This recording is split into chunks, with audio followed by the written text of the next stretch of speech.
Je suis sûre que vous avez adoré. C'est pas pour rien qu'on appelle cette ville la terre des princes. Je vous conseille même une petite ferme de crocodiles particulièrement charmants et caressables qui est juste à côté. Et là, il va falloir y retourner parce que vous avez les moyens, là, même si malheureusement on n'a pas entendu toute l'intervention jusqu'au bout. C'est un projet magnifique pour lequel je félicite d'ailleurs nos jeunes de Supélec et de Polytech. Et on a plein de moyens, sauf la Renault que Patrice vient de m'offrir pour aller revisiter Ouagadougou. Pourquoi? Parce que la mairie vient de mettre en place un projet qui lui tenait à cœur depuis plusieurs années pour développer une couronne verte pour prendre en compte les impacts du dérèglement climatique. Et j'ai le plaisir de vous présenter Monsieur Valentin Baïri, qui est un des piliers de la mairie de Ouagadougou, conseiller technique. Voilà. Soyez le bienvenu, monsieur. 10 minutes, s'il vous plaît. Merci pour cette opportunité que vous nous donnez de vous présenter la Ouagadougou et son initiative sur la ceinture verte. La ville de Ouagadougou, c'est une ville de 3 millions d'habitants environ, qui aujourd'hui n'est pas dans de bonnes grâces naturelles parce qu'elle n'est pas à proximité d'un cours d'eau naturel ni d'une forêt naturelle. Donc nous sommes véritablement sur un sujet amplement important pour nous, qui est le climat. Nous avons mené une initiative qui consiste à revaloriser la ceinture verte de Ouagadougou. Avancez. Donc, notre présentation va se décliner autour des objectifs premiers du projet de ceinture verte de la ville de Ouagadougou. Voilà, nous sommes en train de reprendre parce qu'il y a des moments de léthargie. Nous allons vous entretenir sur les enjeux, la vision, la stratégie de déploiement et les partenaires techniques et financiers qui nous accompagnent. Avancez. Voilà, donc la ceinture verte est une initiative que nous avions entamée dans les années 1970 qui consistait à réduire l'avancée du désert vers Ouagadougou et protéger la ville, voilà, contre certaines intempéries. Donc c'est lors de la grande sécheresse dans les années 70 que ce projet a émergé. Voilà, elle faisait 21 km sur 500 mètres en son temps, soit 2100 hectares. Voilà, donc elle a été reboisée chaque année, près de 100 hectares, jusqu'en 1990, où des questions d'insécurité ont prévalu à sa destruction parce que les populations riveraines ne se sentaient pas très en sécurité, voilà, parce que c'était revenu un refuge et autres. Voilà, et cette préoccupation revient de plus en plus parce que notre ville doit développer des initiatives pour avoir des zones humides, voilà, pour qu'elle puisse véritablement assurer sa durabilité, voilà, pour les années à venir. Avancer. Donc, au jour d'aujourd'hui, comme je disais préalablement, c'était de protéger la ville contre la poussière et le vent, limiter l'expansion incontrôlée de la ville, constituer un tapis vert, fournir une ville en produits forestiers et constituer une réserve de prélèvement de bois de chauffe. Parce que, comme les villes sahéliennes, nous faisons, les questions énergétiques sont prégnantes et nos dévanciers ont su qu'il fallait trouver des moyens pour apporter de l'énergie. Donc, la ceinture verte devait contribuer à cela. Aussi, il faut se dire que Ouagadougou est une ville ouverte à 360 degrés parce que nous n'avons aucune limite naturelle, ni un cours d'eau, ni une forêt qui limite. Donc, son expansion, elle est favorisée, voilà, par la géographie et le relief. Avançons. Donc, dans les années 2000, nous avions constaté que notre ceinture est en train de se dégrader. Nous avons fait une analyse diachronique sur 3 décennies, 92, 2002 et 2012, nous avons constaté une nette dégradation et une occupation anarchique. Voilà, à cela, la ville de Ouagadougou s'est engagée à trouver des solutions, voilà, pour que cette ceinture soit restaurée, pour que nous puissions véritablement lui redonner le lustre d'antan. Avançons. Voilà, donc vous avez ici une idée, voilà, de l'analyse en 2002 et en 2012 qui démontre, voilà, l'occupation qui est faite, voilà, et qui n'est pas favorable, voilà, à la restauration de la ceinture verte. Donc, il fallait trouver des voies et moyens pour endiguer, voilà, ces usages, voilà, non verts, voilà, des usages qui tenaient à dégrader, voilà, cette opportunité que nous avions sur notre territoire. Avancer. Donc, aujourd'hui, les enjeux pour la ceinture verte, c'est quoi? C'est de reverdir. Les enjeux pour la ville, au regard de cette ceinture, c'est de la reverdir d'abord, pour qu'elle puisse répondre à ses objectifs originels. Voilà. Promouvoir l'agriculture urbaine tout en améliorant l'employabilité des femmes. À travers cette action, les coopératives urbaines féminines seront accompagnées à un changement d'échelle par l'économie sociale et solidaire, afin de construire une stratégie de croissance plus robuste, plus riche en emplois, plus durable et plus juste socialement. Voilà. Donc, l'idée, c'est d'arriver à faire en sorte que la ceinture verte puisse véritablement être un terrain fertile pour la création de l'emploi. Voilà, parce qu'aujourd'hui, les couches les plus vulnérables, ce sont les femmes. Voilà, donc aujourd'hui, c'est une opportunité qui est donnée aux femmes pour retrouver, voilà, une dignité, voilà, retrouver des emplois verts qui leur permettent à la fois de s'occuper de leur famille et de limiter l'occupation anarchique de cette ceinture verte. Donc, ce sont les enjeux actuels. Avançons.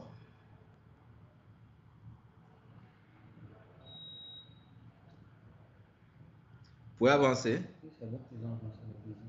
Voilà. Donc, s'il vous plaît, revenez un peu en arrière sur la vision parce que...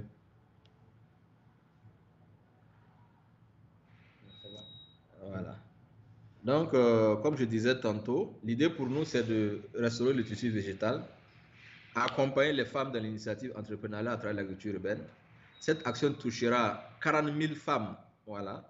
Donc, c'est-à-dire c'est 40 000 familles qui seront touchées, voilà. Et par ricochet, 240 000 bénéficiaires, voilà. Parce que chaque ménage burkinabé a environ 6 personnes, voilà. Et donc, c'est 240 000 personnes qui bénéficieront de l'activité que nous sommes en train de déployer directement. Et par ricochet, toute la ville, parce que la ceinture va contribuer à nourrir la ville à travers des produits agricoles. Voilà, elle va permettre de développer de l'économie verte à travers les emplois qu'on va créer. Voilà, elle va contribuer à l'intégration des personnes vulnérables, notamment les personnes déplacées internes. Vous savez que nous vivons une crise sécuritaire qui entraîne de déplacer les populations vers les endroits les plus sécurs. Donc cette ceinture est une opportunité aussi pour résorber un tant soit peu le déficit alimentaire de ces personnes déplacées internes. Avançons.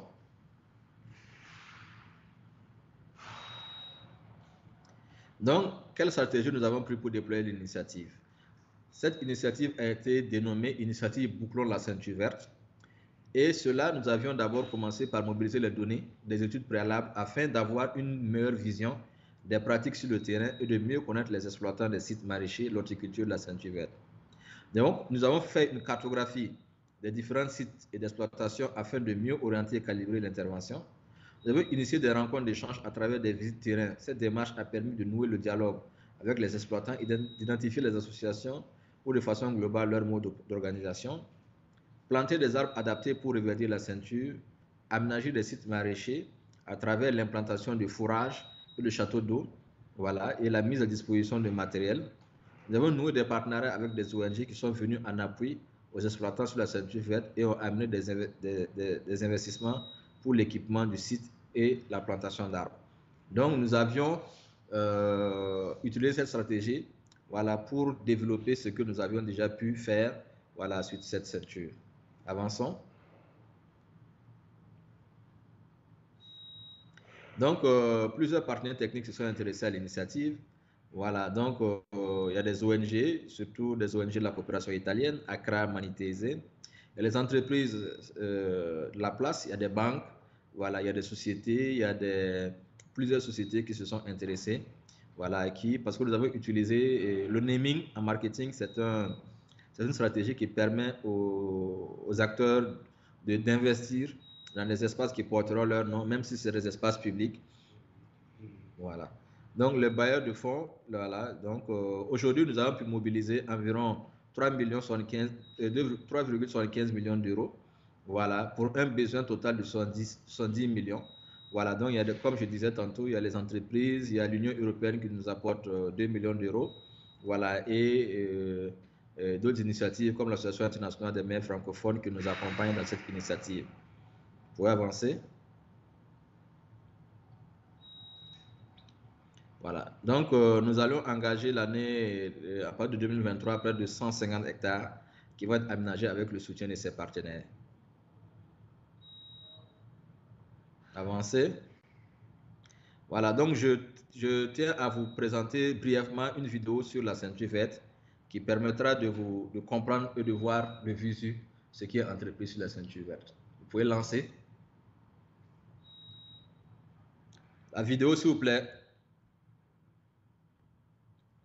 Revenez pour montrer la vidéo. La vidéo.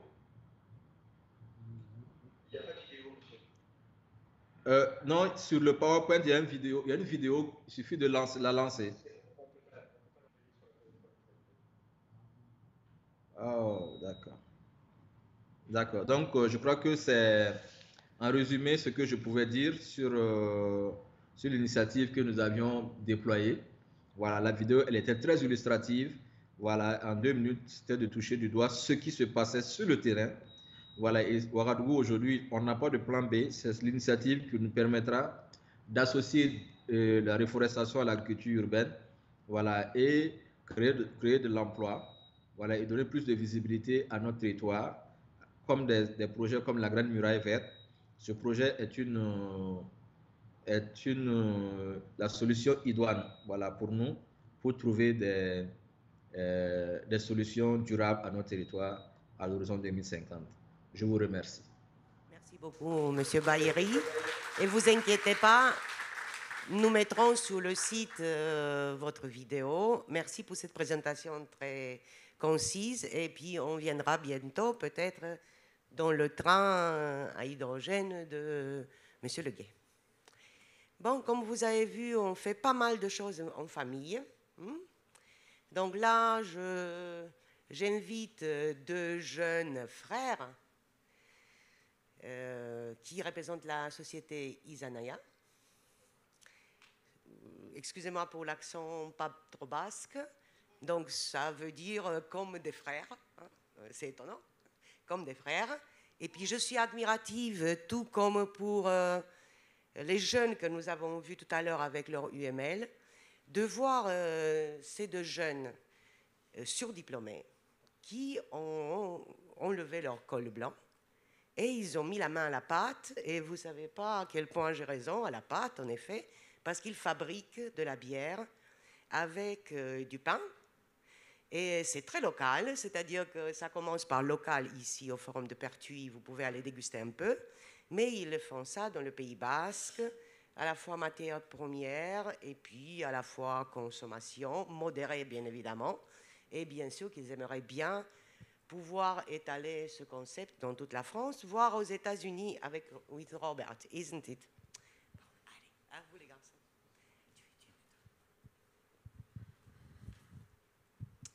Merci pour cette présentation. Du coup, comme vous l'aurez compris, nous allons vous présenter la bière Isanaya, une bière éco-responsable brassée au Pays Basque. Alors déjà, nous allons commencer par nous présenter la marque, et ensuite présenter notre méthode de production éco-responsable. Et puis, nous allons ensuite parler de nos chiffres depuis maintenant plus d'1 an, et de tout ce qui est sur son impact écologique et nos perspectives de développement. Donc, comme on vous a présenté, nous sommes frères et nous avons créé la marque Isanaya il y a plus d'1 an déjà. Isanaya est donc la contraction de Isan en basque qui veut dire être et Anaya frère, donc être frère. Nous venons d'une famille d'artisans boulangers qui a opté déjà elle-même pour une production en bio et responsable depuis de nombreuses années. Nous brassions déjà en amateur à la fin de nos études pour notre plaisir et je pense surtout au plaisir de notre entourage. Et nous sommes tombés en pleine période de crise sanitaire et ça nous a amené à réfléchir à nos modes de consommation, de production et le modèle global économique de notre société. On savait par expérience que le pain était largement gaspillé au sein des boulangeries, restaurants, mais aussi au niveau du consommateur. Donc l'idée de trouver une solution viable pour revaloriser ces invendus a germé.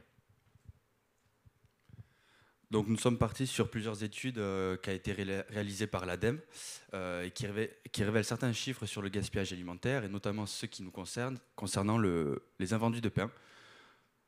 Donc nous avons appris que 10% de la production de pain en France était jetée et qui n'était donc pas revalorisée.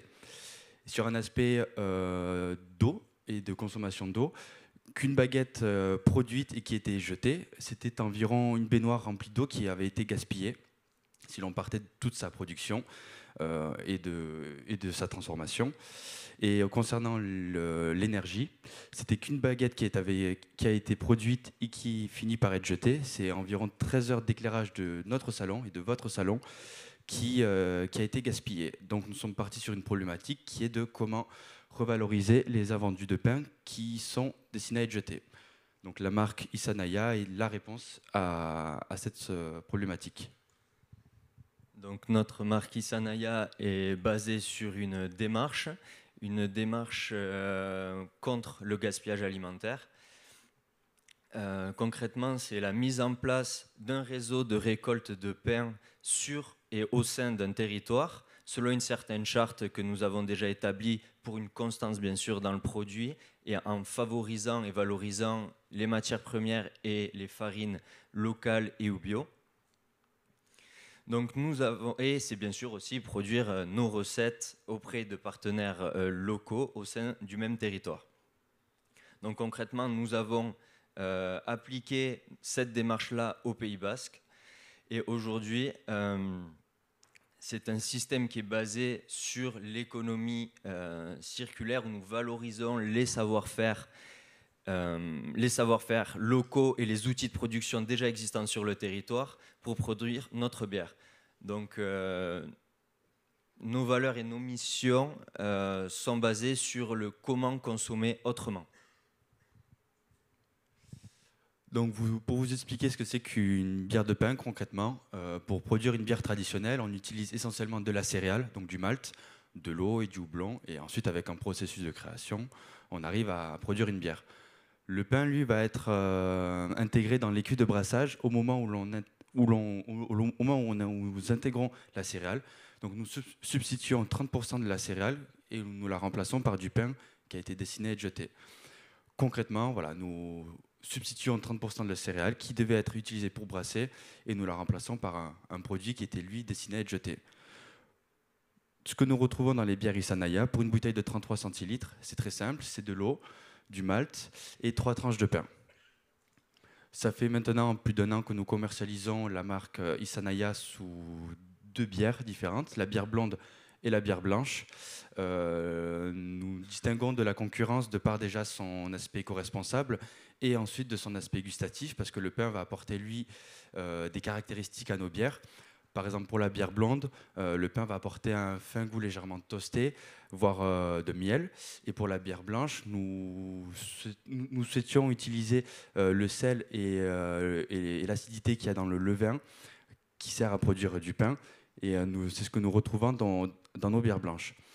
En plus de ça, produire une bière éco-responsable, pour nous, il était très important aussi de sensibiliser le consommateur grâce à nos étiquettes, en indiquant par des mentions quantitatives des données, comme par exemple ce qu'on peut voir qu'une baguette jetée, c'est équivalent à gaspiller une baignoire d'eau, ou que 10% de la production de pain est jetée chaque année. Donc, comme vous l'a dit Valentin, nous distribuons ces deux bières depuis plus d'1 an déjà. Durant les 8 premiers mois d'activité de 2021, nous avons surtout fait preuve de concept, testé nos recettes, notre marché. Et nous l'avons développé surtout en 2022, où nous avons connu une hausse de notre chiffre d'affaires de quasiment 180% aujourd'hui. Donc bien sûr, la production a, elle, quasiment doublé et nos points de vente que nous avons largement augmentés et diversifiés pour toucher une clientèle de plus en plus large. Nous travaillons avec des cavistes, des épiceries, des restaurants et des bars sur le territoire sud-land des Pays Basques pour ceux qui connaissent. Donc ceci étant dit, aujourd'hui il nous paraît quand même important de vous parler de l'aspect et de l'impact écologique qu'a notre modèle de production. Nous sommes basés sur des études sérieuses sur le sujet. Comme toute activité anthropique, la production de bière est énergivore et la production de la matière première pour produire cette bière l'est tout autant. Donc nous avons réalisé quelques calculs en mixant plusieurs études pour nous permettre d'évaluer comment notre modèle de production, c'est-à-dire économiser 30% de la céréale pour le remplacer par du pain, avait comme impact. Donc depuis le début de notre activité, nous avons revalorisé plus d'1 tonne de pain. Donc pour vous donner une idée, c'est l'équivalent de 4100 baguettes. Et rapporté à la donnée qu'on vous a donnée en début lors de la problématique qu'une baguette jetée équivalait à une baignoire remplie d'eau gaspillée, cela représente 6 piscines de particuliers d'une dimension de 10 mètres sur 4, ou bien la quantité d'eau nécessaire pour produire 1 tonne de pommes de terre. Donc, sachant que l'eau a été un gros problème cet été avec les sécheresses, cette donnée est entendable. Alors, je voulais m'attarder sur les émissions de gaz à effet de serre, mais voilà, d'après la donnée de toute la production d'une baguette et toute sa chaîne de production, c'est une consommation qui a été calculée de 140 grammes de CO2, et donc on a fait nos calculs, et avec ce que l'on a revalorisé, c'est l'équivalent de 360 allers-retours La Rochelle-Paris en train. Mais pour finir, nous souhaitons du coup vous parler de nos objectifs pour le moment à court terme. Nous souhaitons du coup avoir un impact environnemental sur le territoire Pays Basque beaucoup plus important, donc revaloriser beaucoup plus de pain et donc augmenter notre production. Ensuite, du coup, nous souhaitons augmenter une recette à notre gamme, la recette IPA, et gagner en qualitatif, c'est-à-dire labelliser nos recettes sur le label biologique. Et pour finir, nous souhaitons élargir notre zone de chalandise et améliorer notre processus de collecte et de transformation du pain. Et sur le long terme... Donc voilà, un dernier mot sur le long terme. Notre objectif de développement est de dupliquer ce concept, c'est-à-dire d'intégrer la démarche au sein de notre territoire, reprendre l'expérience de récolte et de production locale pour distribuer au plus proche du consommateur la marque Isanaya, et bien sûr créer autour de nous une équipe pour nous permettre d'atteindre ces objectifs.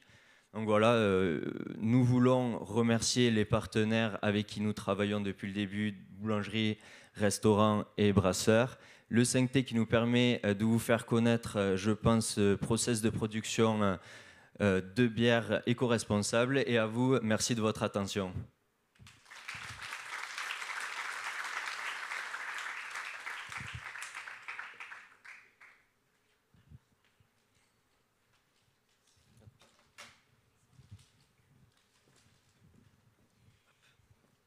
Alors, faut-il que je vous présente Déméter? Non, parce qu'ils nous ont raflé déjà le prix l'an dernier, je vous rappelle. Ne rêvez pas, eux, ils ne sont pas des frères, c'est presque. C'est-à-dire que Déméter, je vous rappelle, que, va financer des programmes comme Agri-Innovation, qui va aider des start-up technologiques qui œuvrent dans la transition énergétique. Donc c'est bien Cyril qui va nous parler de ces projets, des démarches, des choix que l'on fait. Et après, on va illustrer tout ça avec Monsieur Red, Red Horticulture, oui, avec Louis, qui, lui, il va nous présenter son projet et j'attire son attention. Je suis prof d'optique. Pourquoi je dis ça? Parce que son innovation est dans le domaine des LED intelligents. Alors, je vais laisser Cyril.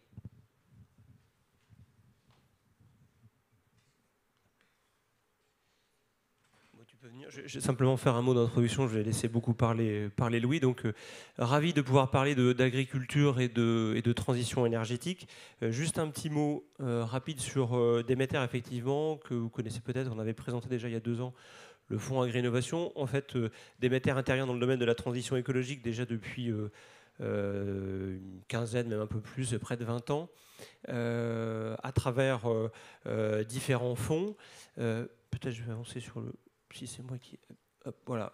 Et on intervient donc dans différents domaines que sont l'agriculture, la mobilité, l'économie circulaire, les énergies renouvelables, l'efficacité énergétique et d'autres sujets encore. Nous avons déjà investi dans plus de 200 sociétés depuis donc, ces 17 dernières années, à différents stades de développement, que ce soit dans du capital amorçage, du capital développement ou de l'infrastructure, donc un peu aux différentes étapes de la vie. Et plus spécifiquement, en parlant d'agriculture, on le sait, l'agriculture est en phase de mutation. Il y a un besoin de changer les pratiques agricoles.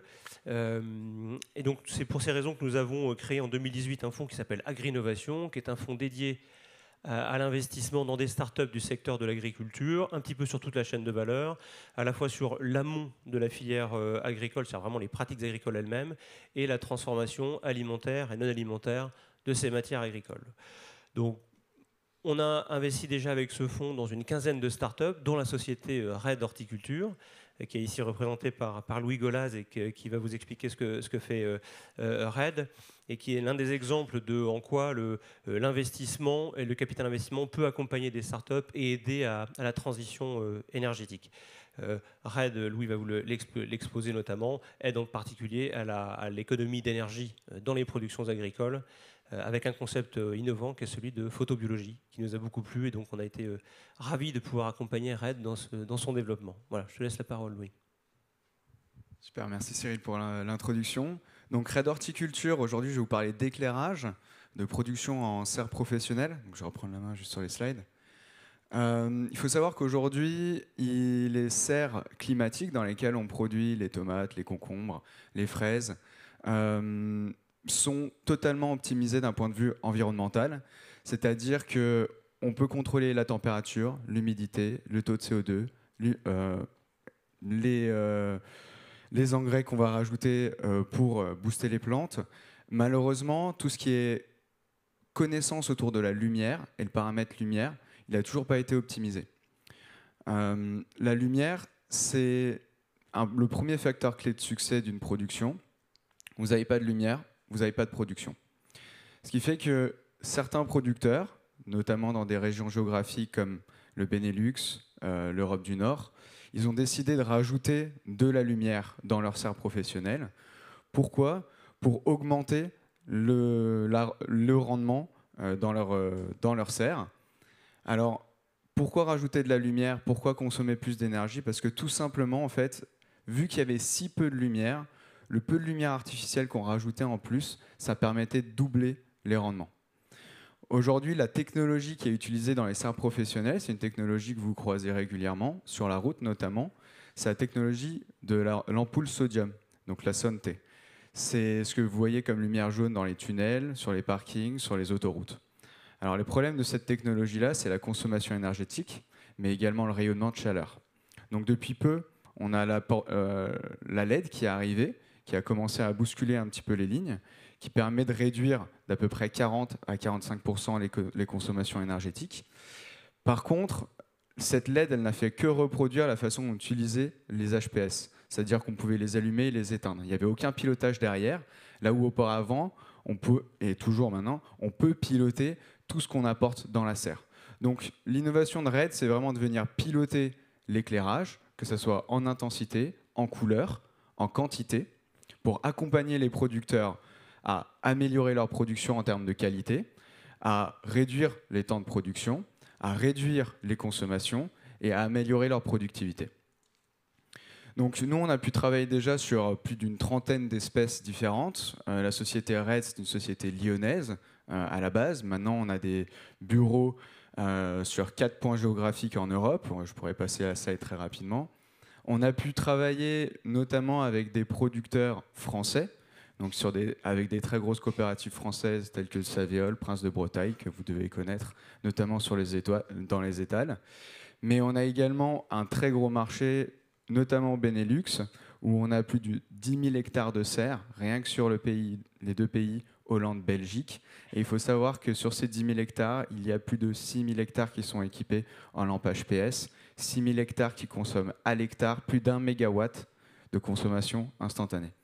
Donc, nous, ce qu'on va apporter à ces producteurs, c'est notamment via notre solution de réduire non pas de 45% en passant de la LED, en passant à la LED classique, mais de réduire jusqu'à 60% les consommations énergétiques.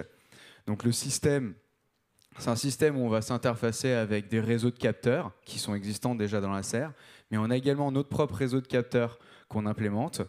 On a une intelligence artificielle qu'on développe spécifiquement pour chaque production, donc une intelligence pour la fraise, une intelligence pour le concombre, une intelligence pour la tomate, etc. Et on a bien entendu d'innombrables segments de production, et notamment des segments, on va dire, d'ouverture, avec de l'algue, on en a parlé tout à l'heure.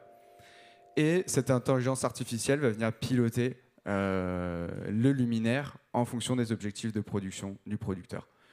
Donc très rapidement, bon, c'est un slide qui vient expliquer ce que je vous ai expliqué tout à l'heure. Nous, ce qui nous intéresse, c'est de savoir combien on consomme pour combien on produit. Nos implémentations géographiques, aujourd'hui, la société elle a 4 ans et demi. On est à peu près une vingtaine de collaborateurs. On a fait une première augmentation de capital avec Cyril, comme tu as pu le souligner. Et on est également en nouvelle augmentation de capital cette année. Et on est nantais, comme vous l'avez vu sur la carte.